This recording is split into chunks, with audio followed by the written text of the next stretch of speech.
Chaque année, de milliers de jeunes Africains et Camerounais en général rêvent de travailler, étudier ou même de s'installer en Europe et dans le reste du monde.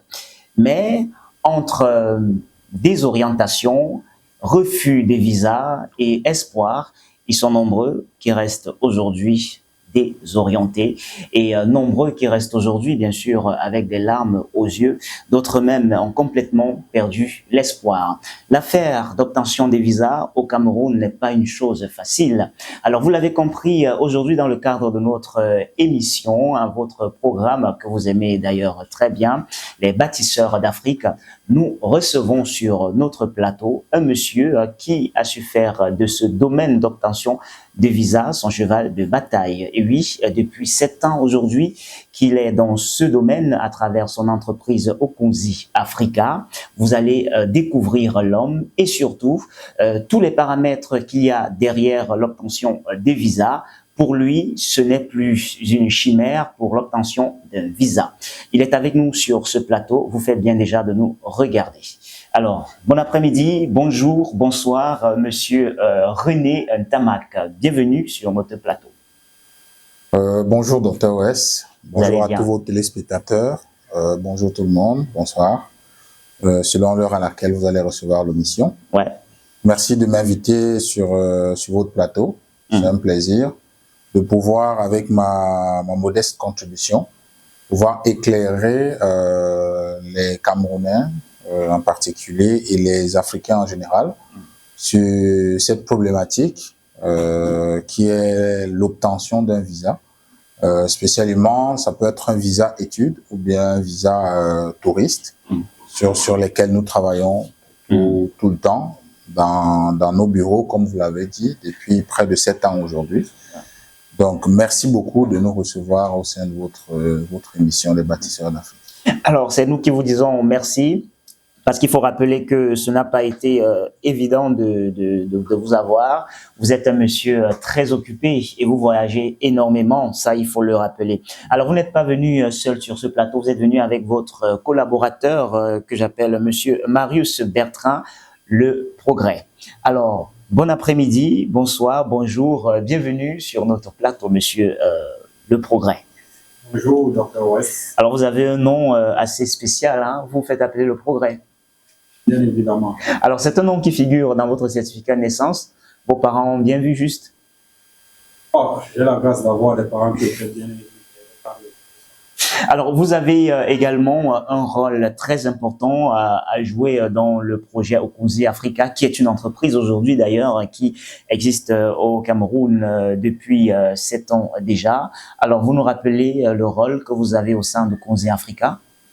Oh, bonjour, une fois de plus, Dr. West. Bonjour à tous vos téléspectateurs.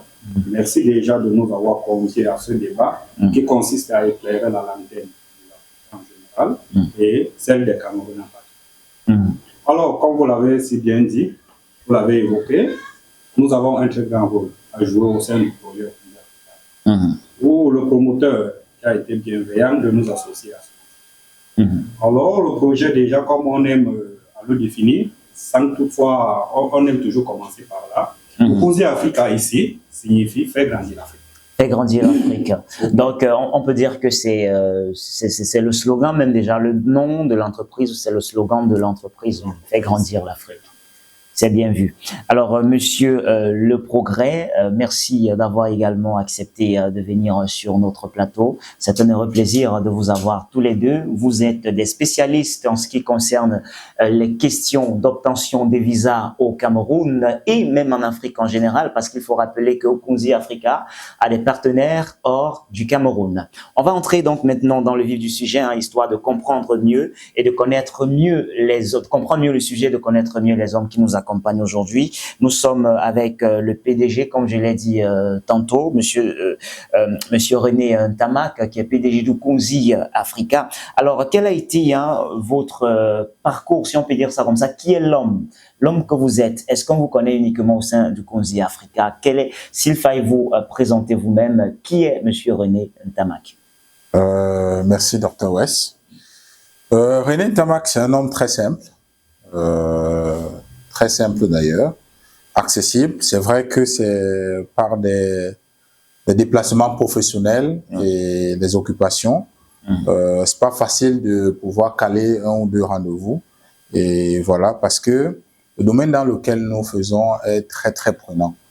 Donc, René Ntamak, c'est un Camerounais qui a fait son parcours universitaire public au niveau de l'université de Douala.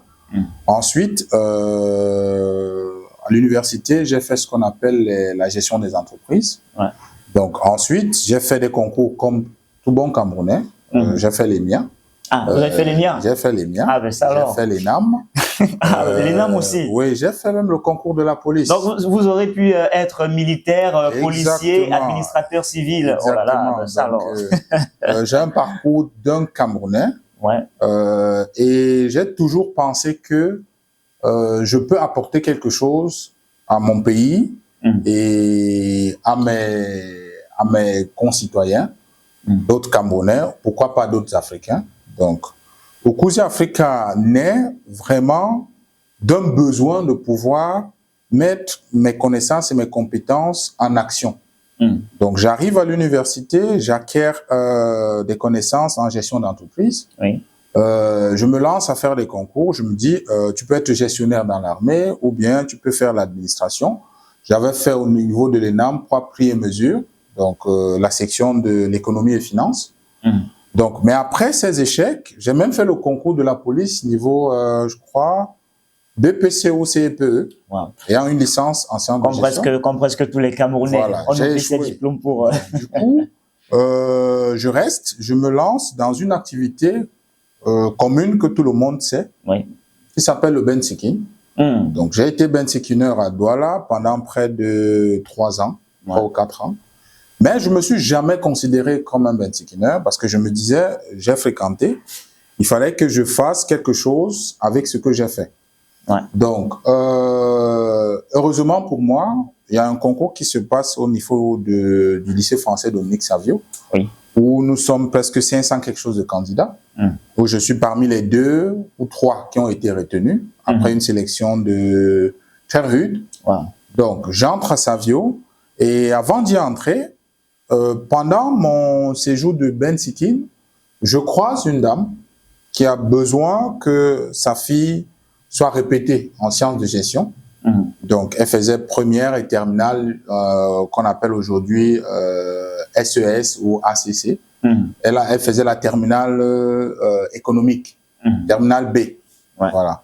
Donc, j'entre en contact avec elle. Son mari est expert comptable. Donc, à l'époque, quand je répète sa fille a le baccalauréat, son mari me dit, bon, tu as fait la comptabilité à l'école, tu as fait la gestion. Pourquoi pas venir dans mon cabinet et exercer avec nous? C'est comme ça que j'entre dans le monde professionnel. Et étant dans le monde professionnel, je croise un ami qu'on appelle Martial. Donc, il me dit, Monsieur René, quand je te vois discuter, quand je t'entends parler, tu es quelqu'un qui développe beaucoup de choses. Tu as cette qualité de pouvoir prendre une chose et de la développer vraiment très loin. Peut-être que tu ne t'en rends pas compte, mais je crois que c'est l'entrepreneuriat qui est bien. Bon, ici, on parle de comptabilité, d'audit et tout. Vraiment, moi, je ne le sens pas dedans. C'est un ami, c'est une autre voie, c'est quelqu'un qui t'observe, c'est quelqu'un qui te pousse. Il te dit, bon, il te voit comme ça. Je me suis retiré, je me suis dit, mais si cet ami me voit comme ça, ok, essayons un peu de voir les choses. Là, au sein du cabinet, j'ai mis une petite action en place pour pouvoir gagner 2 ou 3 marchés tout autour de nous, pour pouvoir expérimenter ce qu'il m'a dit en fait. Et j'entre tout autour de nous, je fais une prospection, je dispasse mes cartes de visite et effectivement, on a 2 marchés qui tombent au sein du cabinet, qu'on exécute. Et il me dit, voilà, je t'ai dit. Donc, de fil en aiguille, donc, il me présente un autre ami. Donc, c'est là où le rêve de Okuzi Africa commence à prendre pied. Parce que cet ami-là exerce dans le domaine de l'orientation. Il exerce dans le domaine de l'entrepreneuriat. Il exerce dans le domaine des compétences à l'étranger. On monte une association qu'on appelait à l'époque le FOAP, le Forum d'orientation et d'insertion professionnelle. On en a fait 4 ou 5 éditions. Donc, à partir de là, j'avais déjà un pied sur les problématiques qui sont liées à l'orientation scolaire, l'orientation académique, l'orientation professionnelle. Et c'est la même année, je crois à la 5e édition de ce FOAP-là, qu'on met en place, que Savio lance son recrutement et que j'entre maintenant au niveau de ça. Et que j'exerce là-bas en tant que assistant d'éducation et conseiller des élèves de classe de terminale sur ces problématiques dont j'ai cité. Ensuite, je travaille avec cet ami pendant une année où on met en place un cabinet qui n'avait pas de nom. Et on avait 2 ou 3 étudiants qu'on devait orienter, qu'on devait accompagner, qu'on devait tester ce qu'on avait dit. Ce qui était dit, c'était quoi? De mettre en place une activité pérenne dans l'accompagnement des étudiants sur l'obtention des visas, de l'orientation jusqu'à l'accueil-installation. Ah ouais. Voilà. À l'époque, on faisait de l'orientation jusqu'au visa.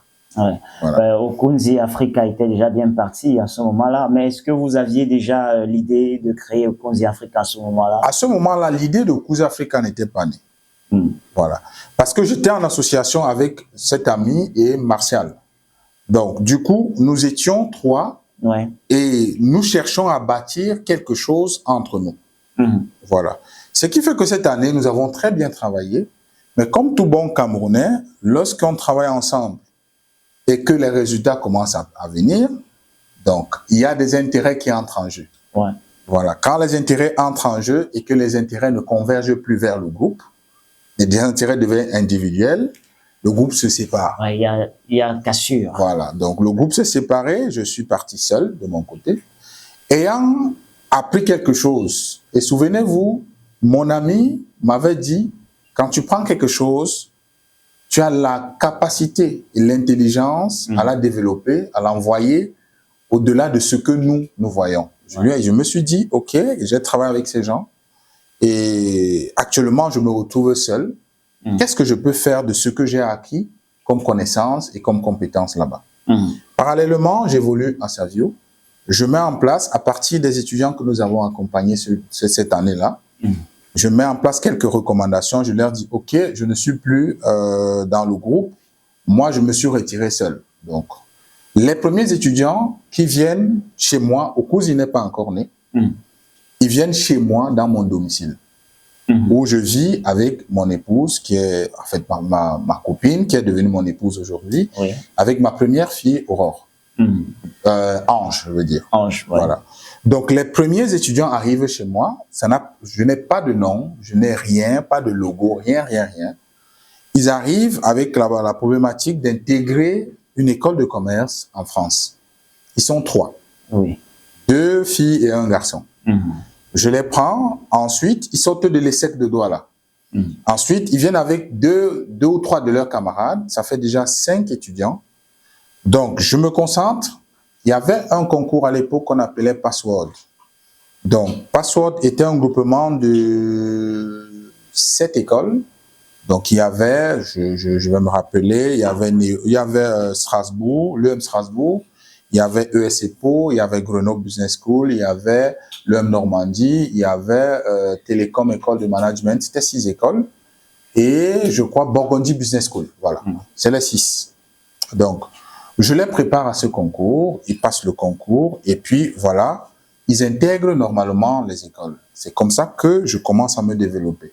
Maintenant, pour me faire un nom dans le milieu, j'ai dû contacter, Okunzi n'est pas encore né. Je contacte donc quelqu'un, une amie, Sandrine, qui est dans le domaine. Je dis à Sandrine, bon, je suis compétent, j'ai fait telle chose, voilà, sur les 7 que j'ai présentés. Sur les 7 que j'ai présentés, les 7 ont eu des écoles. Donc, voilà, je vais devoir les accompagner, mais je souhaite quand même être sous la couverture de quelqu'un qui est dans le domaine. Sandrine me pose la condition de savoir, tu es à Douala, moi je suis à Yaoundé, c'est bien de joindre des efforts, mais tout ce que tu vas travailler, j'aurai la moitié de ça. Un bon entrepreneur et sachant où je dois aller, je me suis dit, OK, c'est pas mal. On va y aller comme ça et je vais travailler. Donc, on a travaillé pendant une année Et je lui ai juste dit, tous mes étudiants doivent savoir que c'est moi qui les accompagne et non toi. Ouais. Elle était aussi d'accord sur la clause. On a bien travaillé, vraiment tout a été parfait cette année. Et ce que j'ai travaillé, j'ai déboursé 50% pour donner selon la convention que j'avais signée. Ouais, le deal était parfait. Voilà, le deal était parfait. Et lorsque j'ai présenté mes chiffres l'année qui suivait, mes chiffres étaient de 12 étudiants accompagnés toute l'année. 12 étudiants. J'ai reçu 12 prospects, je les ai convertis en 12 étudiants et les 12 ont obtenu leur visa.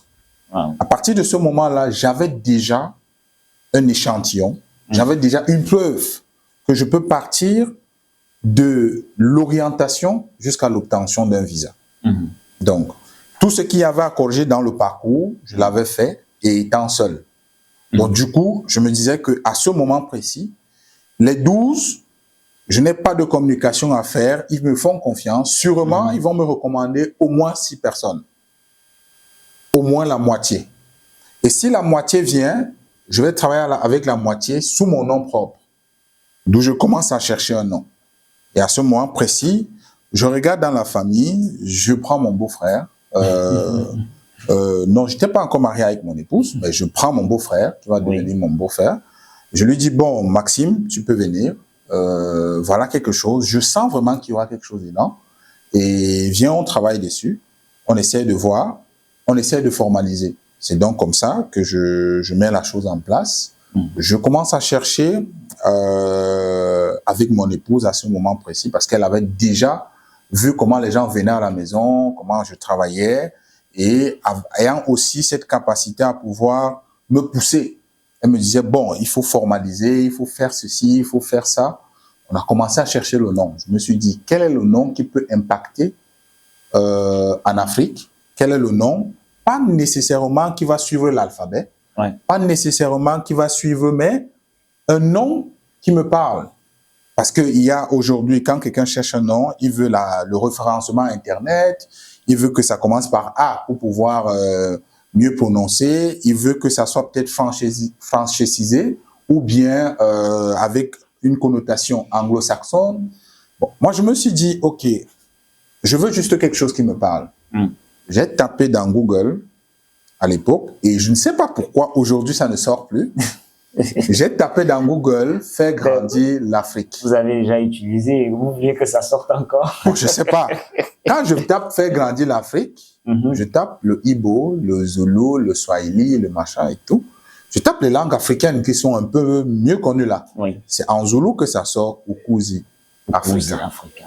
Fait grandir l'Afrique. Fait grandir l'Afrique. Alors, c'est chez les Sud-Africains? Exactement. C'est chez les Sud-Africains. Mais je crois quand même qu'il y a quelqu'un des Grands Lacs qui m'a contacté aussi, qui m'a dit ce nom-là, c'est un nom assez, je dirais, un nom de la gloire, un nom assez mystique de la gloire. Comment j'ai fait pour avoir ce nom?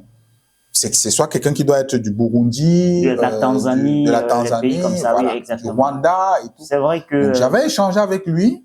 Je lui ai dit non, moi je sais juste que j'ai mis ce nom-là et je ne sais pas ce que ça dit chez vous, mais pour moi ça me parle.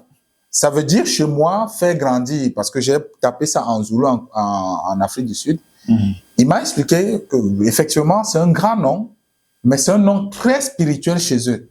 Donc, lui ne sait pas comment, moi, au Cameroun, j'ai pu avoir ce nom et le greffer en Afrique. Donc, de toute façon, c'est pas un mauvais nom. Voilà. Donc, ça peut avoir une connotation de quelque chose dans les Grands Lacs que moi-même, je ne maîtrise pas. Mais ce qui a guidé ma façon de prendre ce nom, c'est la traduction Google de « Faire grandir l'Afrique ». Exactement. En langue zoulou. Alors, c'est ainsi donc que le projet Ukuzi prend forme. Alors, vous aviez déjà un background assez solide, hein. Vous aviez déjà des compétences pour pouvoir développer votre projet. Alors, comment est-ce que cela s'est passé une fois que Ukuzi a vu le jour? Est-ce que ça a suivi aussi facilement? Le projet, lorsque Ukuzi commence à voir le jour, le projet repose sur deux choses. Déjà, mon investissement personnel, où je ne désignais pas à tout lâcher pour suivre un candidat. Et jusqu'à aujourd'hui, c'est le credo de Okuza Africa, en fait. Ouais. C'est-à-dire que lorsque nous avons un candidat, nous sommes à l'émission, mais je pense à mon téléphone. Parce que quand un candidat m'écrit, je dois faire au maximum 5 minutes pour donner la réponse. Et à l'époque, c'était du tic au tac. Donc, c'était d'abord un investissement personnel. C'est-à-dire qu'ils n'étaient pas nombreux. Je devais suivre mes candidats jour après jour.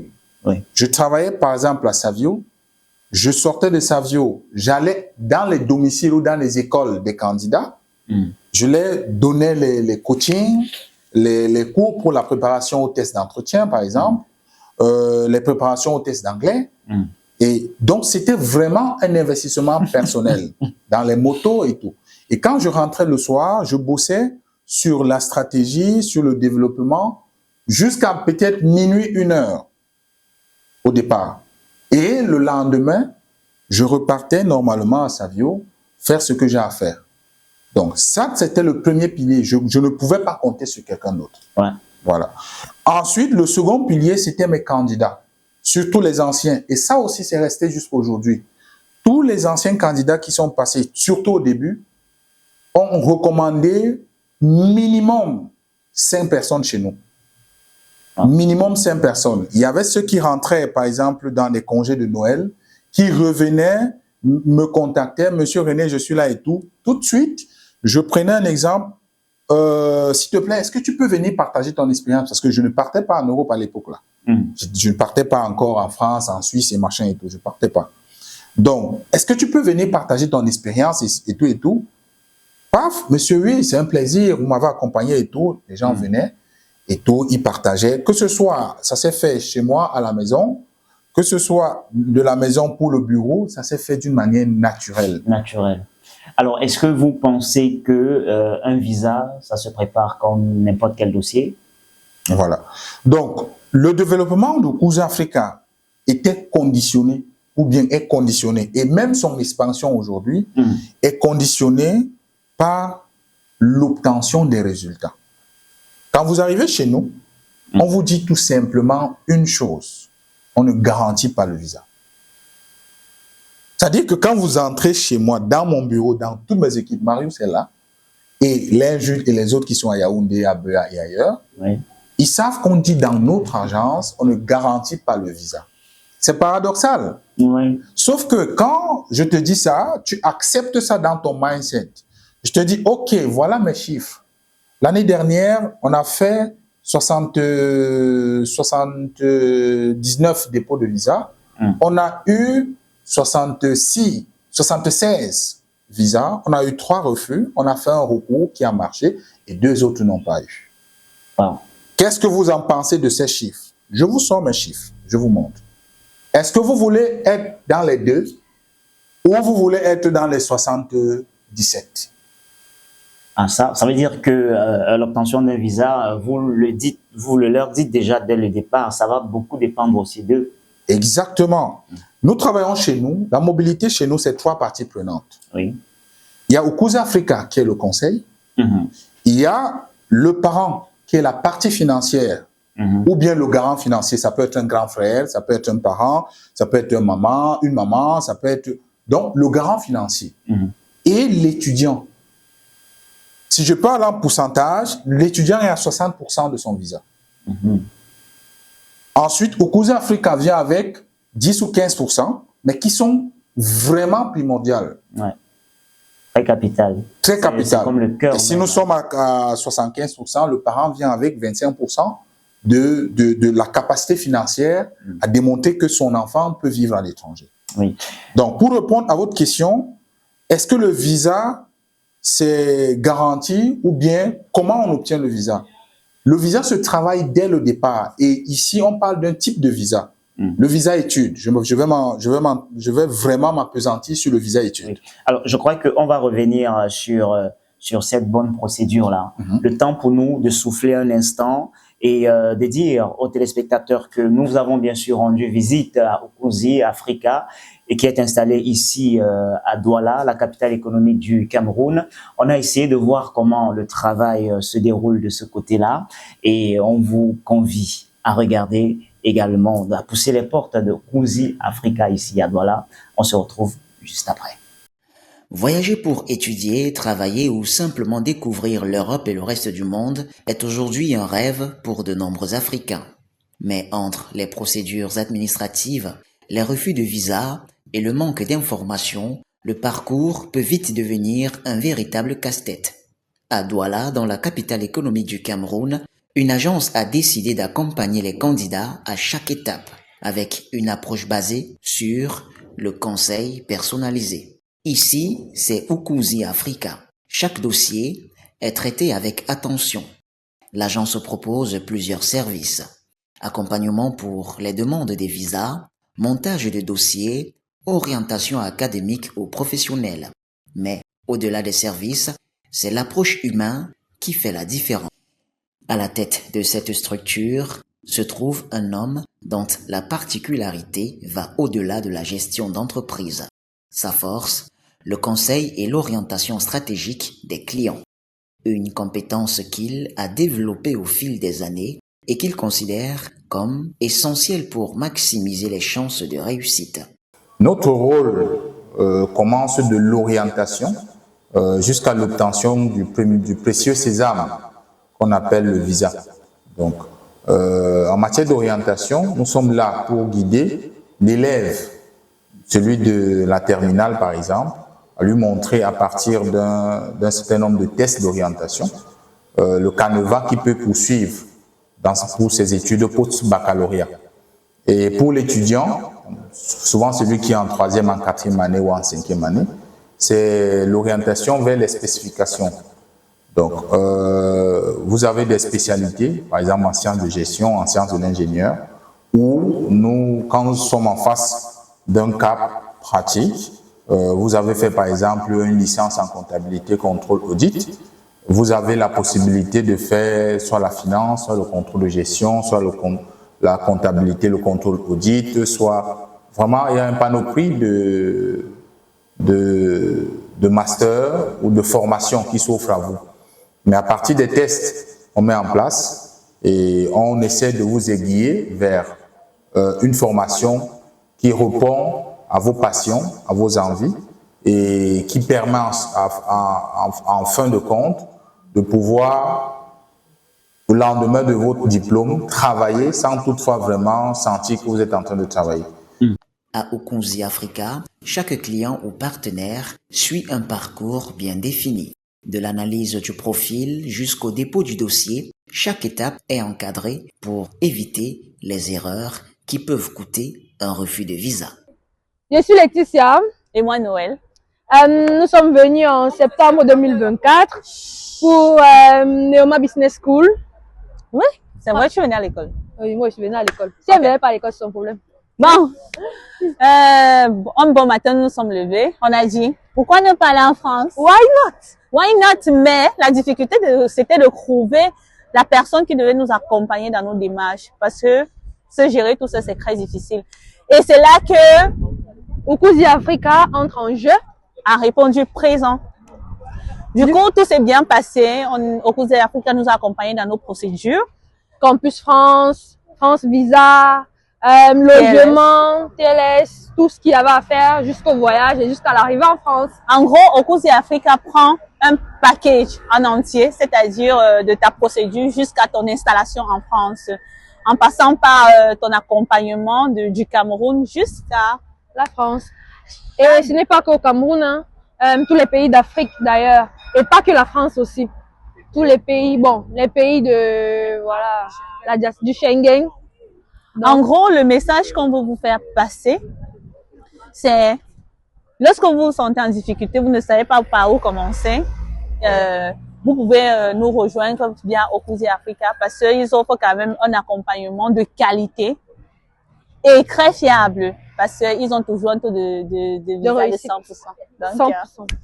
Si tu vois que si tu as ton échec, si ta procédure est échouée 10 fois. Et puis vous savez c'est quoi la meilleure? Il y a les voyages de groupe. Nous, par exemple, on a voyagé ensemble et on n'était pas que toutes les deux. Nous étions 8 par exemple. Et ça vous permet de rencontrer d'autres personnes aussi. Vous savez, la France, c'est difficile quand tu viens d'arriver. Tu es seul, tu n'as personne avec qui parler et tout. découvrir et voyager avec les gens, ça permet que tu as déjà un petit cocon et des personnes qui viennent du Cameroun comme toi, de l'Afrique comme toi, et c'est plus facile de s'adapter à la vie ici. En gros, ça facilite ton intégration. Oui, exact. Il y a plusieurs erreurs que les candidats commettent, et parfois même les parents, sur leur projet de mobilité pour études à l'étranger. Projet de voyage, comme on dit souvent.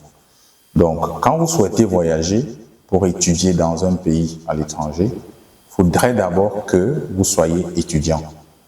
Parce qu'il y a énormément de candidats que nous recevons qui ont fait un décrochage académique ou scolaire, mais qui souhaitent continuer leurs études. Donc, à partir de ce moment où vous avez décroché, par exemple en licence, vous avez fait 2 ou 3 années d'expérience professionnelle, il faudrait qu'on recorrige votre parcours, que vous revenez, vous redevenez un peu étudiant. Ça veut dire que vous revenez dans votre documentation académique, vous la maîtrisez, vous revenez dans vos diplômes, vous les maîtrisez, vous corrigez votre parcours. Par exemple, votre parcours peut être de scientifique ou bien de parcours de gestion. À partir du moment où vous revenez vers nous, on regarde ce que vous avez fait sur le plan académique et on regarde ce que vous avez fait sur le plan professionnel. Et on doit faire une synchronisation des deux pour connaître le besoin actuel que vous pouvez avoir afin de mieux vous orienter vers une formation ou une école qui va répondre à votre besoin. La seconde erreur que les gens commettent, c'est c'est sur le plan vraiment sociétal, c'est d'écouter tout ce qui se dit, que ce soit dans les réseaux sociaux, que ce soit dans les on-dit, que ce soit c'est un camarade qui est parti, sur les couples. Parce que la mobilité, c'est un projet de vie. Donc, dans chaque pays aujourd'hui, il y a ce qu'on appelle communément la caution, mais en langage simple, c'est les coûts de vie. Donc, il faut maîtriser une bonne évaluation financière, chose que souvent les parents ne maîtrisent pas. Quand l'enfant vient, il dit « Papa, mon camarade est parti, ma camarade m'a dit ceci et tout et tout ». Le parent arrive, on lui dit « Bon, monsieur, pour aller par exemple au Canada, il faut une caution qui est de tel montant, il faut la scolarité qui est de tel montant, il faut les frais de voyage et les commodités qui sont de tel montant ». Là, le parent tombe des nues. Donc, il est très étonné et il s'en rend compte que, bon, peut-être ce n'est pas de sa bourse ou bien il peut avoir une autre solution. Voilà. La troisième erreur, c'est au niveau vraiment du choix du parcours. Je reviens sur l'orientation. Vous avez quelqu'un qui a fait par exemple biochimie, qui a fait par exemple chimie alimentaire, qui veut aller faire du management sans avoir une expérience qui allie le management au bioalimentaire. Je n'ai pas dit que c'est impossible, mais vous ne pouvez pas faire un cursus d'un bac+3 dans la biochimie. Ensuite, en 4e année, vous dites que vous allez faire management. Oui, vous pouvez faire management agroalimentaire, mais par une passerelle, un passage en entreprise par une expérience professionnelle. Donc, quand vous n'avez pas ça, nous sommes obligés de dire aux candidats que, bon, voilà, à ce niveau-ci, vous ne pouvez pas faire ça, parce que vous n'avez pas telle connaissance ou telle expérience. Voilà. La 4e erreur, c'est au niveau vraiment de beaucoup de, je dirais pas de mes confrères, mais de beaucoup d'agences qui, malheureusement, arnaquent énormément d'étudiants actuellement. Donc, vous recevez quelqu'un ici chez vous, il a fait un stage d'1 mois ou de 2 mois, du jour au lendemain, il ouvre une agence. Ne maîtrisant ni les process, ni des compétences, ni vraiment comment partir de l'orientation pour aboutir à un résultat qu'on appelle le visa. Mais il facture à 5 millions. Nous recevons les candidats ici qui sont essoufflés. Monsieur, on m'a pris 3 millions de l'autre côté. Monsieur, j'attends le remboursement de 2 millions de l'autre. Monsieur. Or, la mobilité est tellement structurée, de telle manière que l'argent, puisqu'on en parle, l'argent que vous devez régler ne se règle que dans des institutions bien spécialisées, bien spécifiques. Vous avez par exemple la caution qui peut se faire dans une banque ou bien dans des organismes agréés. Vous avez la scolarité. Vous ne pouvez pas dire à un agent de prendre votre scolarité et de régler, sauf si vous avez entière confiance. Mais la scolarité se règle directement par virement bancaire à l'école. Et il y a des méthodes pour le faire. Vous avez vos frais de vie. Vous ne pouvez pas confier à un agent de régler vos frais de vie quelque part. Vous avez votre logement, au moins ayez la décence de pouvoir vérifier toutes les informations qu'on vous donne afin de savoir où est-ce que vous allez habiter. Donc, chez Okuza Africa, nous prenons le temps déjà de montrer toute la traçabilité de ce que nous faisons avec le candidat et les parents et nous éduquons le candidat à prendre l'initiative, à vérifier tout ce qu'on fait avec lui pour une mobilité complète. Obtenir un visa reste donc un processus exigeant. Entre exigences administratives et critères parfois stricts, beaucoup de candidats échouent faute de préparation. Extrait, le PDG. Donc là, il dit... D'accord, à toutes les personnes qui voudraient voyager pour l'Europe. Déjà, voyager, c'est avoir un objectif. D'accord. Certains ont un objectif de visiter l'Europe, c'est très bien. Je les conseillerais d'aller prendre vraiment du meilleur qu'il y a dans ces villes-là, dans ces pays-là, et de venir implémenter au Cameroun, en Afrique en général. Donc, mais pour ce qui est de notre cible, c'est-à-dire les étudiants, je leur dirais vraiment d'avoir une vision claire de leur projet de voyage. Parce que le voyage commence par une démarche, mais à la fin, vous avez besoin de rentabiliser votre voyage. Si vous n'avez pas une vision claire, une mission claire, des actions bien précises pour pouvoir arriver à la rentabilité de votre projet, ne vous engagez pas. L'Europe, ce n'est pas le tâtonnement. L'Europe, c'est que je me lève, je sais ce que je vais faire, j'ai une vision, je me cherche à faire ça, ça, ça, ça, ça, pour aboutir à ça, ça, ça. C'est pourquoi on parle ici de projet d'études, c'est-à-dire je vais faire un master en ingénierie financière, en ingénierie informatique, je vais passer telle certification, le CFA, Bloomberg et tout, pour devenir analyste financier, pour devenir manager d'actifs ou de portefeuille, pour devenir un ingénieur, peut-être en cryptographie, en développement de logiciels. Et à partir de cette qualification académique, je vais intégrer une entreprise à partir d'un stage, ensuite d'une alternance et d'un recrutement en CDD pour aboutir à un CDI et peut-être à la fin devenir entrepreneur. Ça, c'est une vision en fait. Si vous n'avez pas ça, en tant qu'étudiant, c'est pas possible. Ça ne sera pas bien pour vous. Voilà.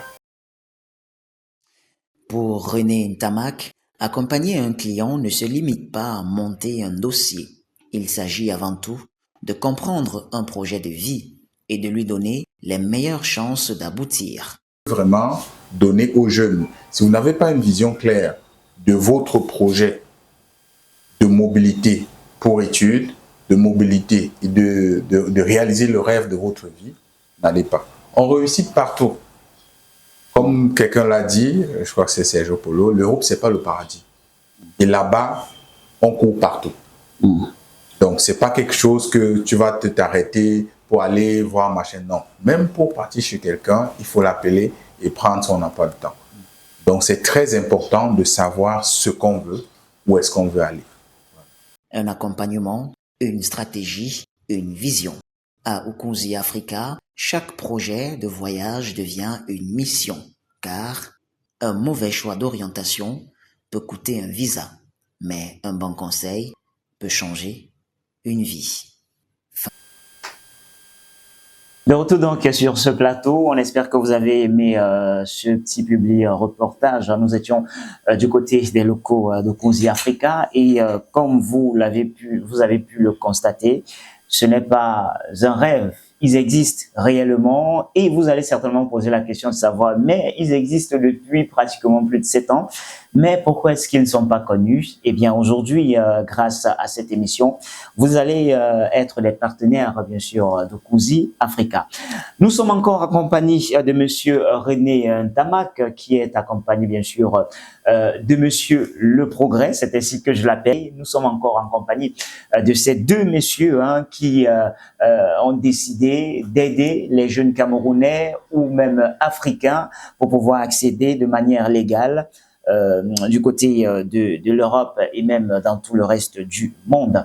Alors, monsieur le PDG de Kuzi Africa, monsieur René Ntamak, vous nous disiez tout à l'heure, vous étiez en train de vouloir nous définir un tout petit peu le parcours de ces différents visas, comment faire. Est-ce qu'on peut continuer sur, vous parlez du visa étudiant, c'est ça? Oui, le visa études. Alors, est-ce qu'on peut savoir plus sur comment est-ce que ça se passe du côté de Kuzi Africa? D'accord. Je vous remercie une fois de plus, Dr. Wes. Donc, j'étais en train de vous expliquer que le visa, c'est un processus. C'est un processus qui commence depuis, pour un visa par exemple, post-baccalauréat. Ouais. C'est un processus qui peut commencer depuis la 4e, depuis la 5e ou la 6e. Alors, donc, ça veut dire que pour les parents qui voudraient envoyer leurs enfants en Europe, et après le baccalauréat, il faudrait qu'ils commencent à y songer depuis que l'enfant est en classe de 4e. Exactement. Ok. Ils peuvent entrer en contact directement avec Kuzi Africa dès ce moment-là? Exactement. C'est-à-dire que le travail de Kuzi Africa commence par l'orientation. Oui. Et lorsqu'on commence à orienter un enfant en 4e, en 3e ou en seconde, on parle d'un projet. On parle d'un projet d'études. On parle d'un projet d'orientation motivée. C'est-à-dire que vous mettez l'enfant dans un environnement de questions. Vous lui montrez autant d'environnements que possible. Vous pouvez aborder les secteurs de la santé, les secteurs de l'économie, les sciences de gestion, les sciences de l'ingénieur. Vous regardez la réaction de votre enfant. Vous pouvez même le tester ici à la maison, dans des petites activités de gestion quotidienne. Par exemple, donner, s'ils sont nombreux à la maison, lui laisser la possibilité de donner, par exemple, l'argent de beignet que vous avez laissé à toute la famille. Vous allez l'envoyer faire le marché. Dans des petites activités, vous allez le tester. Quand vous bricolez quelque chose à la maison, est-ce qu'il vous suit? Est-ce que vous avez une machine, il touche dessus? Est-ce qu'il a un ordinateur? Est-ce qu'il aime, par exemple, du numérique? Est-ce qu'il aime danser? Est-ce qu'il aime la pâtisserie? Est-ce qu'il aime les métiers de l'artisanat? Donc, en fait, c'est un ensemble de choses que vous commencez à mettre avant de voir les notes. Ça, c'est très important. Il faut que les gens comprennent. Parce que vous êtes en train de soulever un problème. Exactement. C'est une maladie, en fait, chez nous, ici au Cameroun. Ça, il faut qu'ils le comprennent. C'est très important ce que vous êtes en train de dire, monsieur Ntamak. Là, je dis, nous sommes en 3e, en 4e. Lorsque l'enfant arrive en seconde, au Cameroun, on a 32 filières pour la seconde. 32 filières. Wow. Mais généralement, on connaît juste seconde A, seconde C, seconde... C'est à peine, voilà. c'est à peine 5. On connaît 5. C'est à peine 5 filières, ouais. Or, les autres sont aux oubliettes. Mais alors même sur les 5, lorsqu'on oriente l'enfant, est-ce qu'on l'oriente par passion? Est-ce qu'on l'oriente par envie? Est-ce qu'on l'oriente? Les conseillers, je ne les tire pas dessus, voilà. Parce que... Parfois, l'enfant dit, OK, je veux être pilote. Automatiquement, en 3e, je vais me forcer à avoir un 18 en maths et on va m'orienter en C. De la C, je vais aller en C ou en D ou en E, par exemple. Or, vous avez un enfant qui peut être en C, être passionné par la finance. Je dis même en terminale C. Il n'a même pas l'opportunité de comprendre qu'il peut aller dans une université ici ou une IPES pour faire de la comptabilité, pour faire de la finance, pour faire des sciences de gestion, et plus tard, même à l'université, faire les sciences économiques, et plus tard faire ce qu'on appelle l'ingénierie financière. Ah ouais. Voilà. Je reviens maintenant sur l'orientation et pourquoi ça conditionne l'obtention d'un visa. Chez nous, au Kuzi Africa, on prône l'excellence. Je vous ai donné nos chiffres tout à l'heure. vous allez comprendre que nous recevons en moyenne chez nous près de 250 candidats. Mais nous n'accompagnons pas tout le monde. Quand vous venez chez nous, on vous dit, à ce moment précis, même si vous nous donnez 10 millions, on ne vous accompagne pas. Ouais. Pourquoi? Parce que le profil n'est pas bon. Parce que le profil pédagogique ne répond pas. Oh, d'accord. L'obtention d'un visa étude, je vous ai dit, l'étudiant ou l'élève y est à 60%, voire même plus. Quand vous avez un étudiant qui a un 14 de moyenne, un 15 de moyenne, un 16, un 17, mais nous sommes contents. Mais on lui dit, mais mon ami, voilà ce que vous deviez même nous donner ici chez nous. Vu qu'on prône l'excellence, vous allez donner ceci. Quand vous avez un enfant qui est bien orienté, qui connaît ses objectifs, et quand je dis, ça commence par exemple pour post-bac en 3e, vous devez dire à l'enfant, en Europe, aux États-Unis, au Canada, on cherche les forts, les meilleurs dans les grandes universités. Là où vous êtes là, jeune homme ou jeune dame, moi, ton papa, je veux t'envoyer en France, au Royaume-Uni, en Italie, en Suisse, aux États-Unis, en Espagne. Donc, pour t'envoyer là-bas, je me bats à ce que j'ai ce qu'on appelle la partie financière. Ouais. Tu dois me donner les résultats. Chacun fait sa part. Chacun fait sa part. Et lorsque vous dites à un enfant, vous devez être le meilleur, c'est pas qu'il soit le meilleur ici. Oui. Il ne doit pas être seulement le meilleur dans sa classe.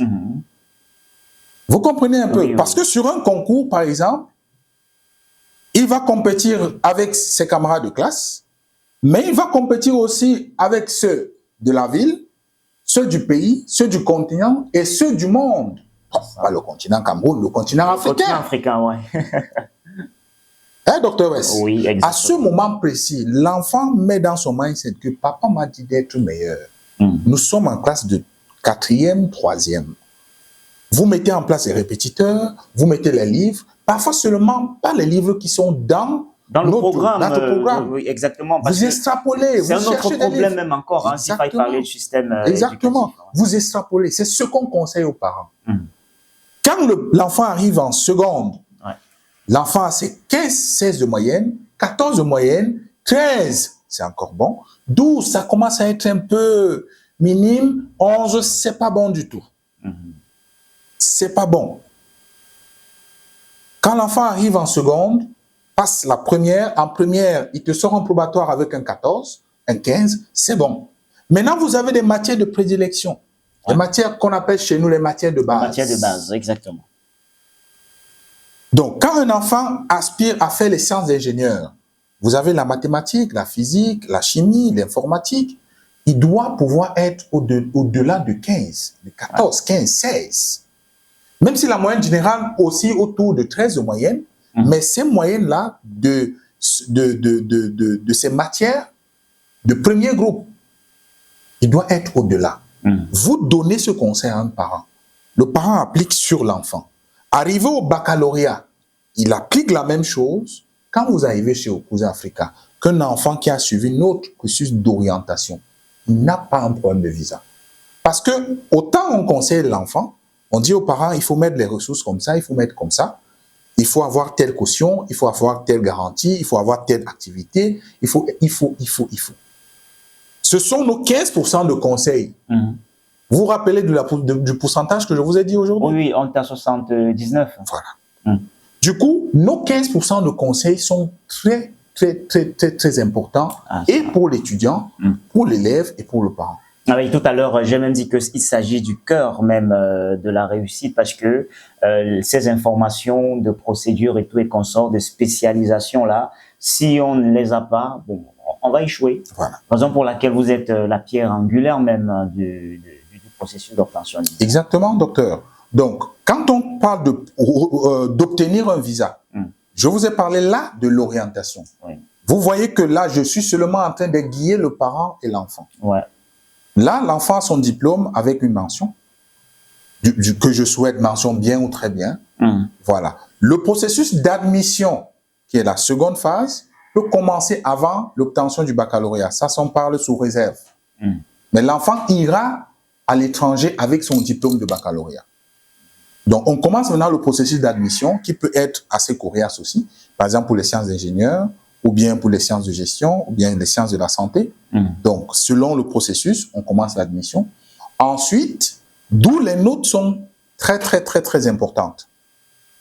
Quand on finit l'admission, on accompagne le parent sur l'inscription et après l'inscription, l'obtention de son bac, on monte son dossier visa, on monte tout, on monte la crédibilité financière et puis, lorsque le dossier arrive à l'analyse dans n'importe quelle ambassade ou consul, c'est un pourcentage qui s'applique là-bas. On n'est pas là-bas, on ne connaît pas, mais on sait que c'est un pourcentage. Quand on voit que l'enfant a été très bon à l'école, quand on voit que le parent a la capacité financière à pouvoir faire vivre son enfant à l'étranger sans problème, pourquoi on va lui refuser le visa? Alors, chers téléspectateurs, il faut rappeler que vous pouvez bien sûr rejoindre Cousy Africa à travers les numéros qui s'affichent bien sûr au bas de l'écran. Ils sont basés ici à Douala, également à Yaoundé et dans d'autres villes encore hormis. Exactement, nous sommes basés à Douala, à Yaoundé, nous sommes à l'ouest.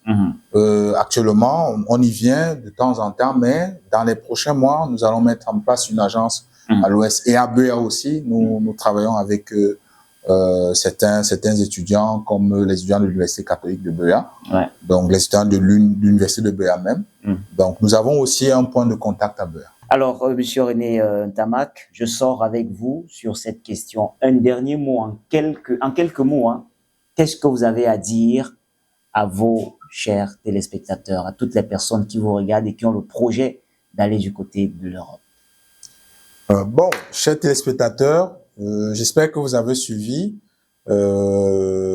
l'émission avec engouement et que avec mes modestes explications qui ne sont pas exhaustives, j'ai pu apporter avec les questions posées par le Dr West les réponses à vos questions. Ce que je vais vous dire, c'est déjà d'utiliser ces clés que nous avons données pendant cette émission et d'être vraiment très, très, très prudent en ce qui concerne le volet que nous avons abordé, qui est l'arnaque. Soyez curieux, faites des recherches et nous sommes toujours là et nous serons là à vous accueillir dans nos bureaux à Yaoundé, à Douala et à l'ouest et à Beya pour vous répondre à toutes vos questions et vos préoccupations. Nous travaillons dans du sérieux, comme nous l'avons dit, depuis longtemps. Et nous sommes là pour vous aider. Cousy Africa est né dans le besoin de faire grandir l'Afrique à travers l'acquisition des connaissances et des compétences. Et nous croyons à ce que c'est possible. Si les autres l'ont fait, la Chine l'a fait, l'Inde l'a fait, nous pouvons aussi le faire pour notre continent. Alors, chers téléspectateurs, vous l'avez donc compris. Merci de nous avoir regardés. On espère que vous avez retenu l'essentiel. Un voyage, l'obtention d'un visa, ça ne se fait pas par hasard. Il faut bien sûr des spécialistes pour vous accompagner jusqu'à l'obtention de votre visa. Et Monsieur René Ntamak l'a dit à travers Cousy Africa, c'est possible. Ils sont nombreux qui sont des ambassadeurs aujourd'hui à travers le monde entier. Parlez-leur de Cousy Africa, vous en aurez ample connaissance. Alors, le voyage de l'Europe, pour l'Europe, ça ne s'improvise pas, ça demande un minimum de connaissances, un peu de moyens financiers et surtout un cabinet aguerri pour vous accompagner. Merci de nous avoir regardés. On se donne rendez-vous très prochainement pour une autre émission, une autre édition, bien sûr, où nous serons encore accompagnés d'un jeune entrepreneur dans un secteur encore peut-être que vous maîtrisez ou que vous ne maîtrisez pas. Mais je vous prie de garder l'écoute, de rester bien sûr des nôtres. N'oubliez pas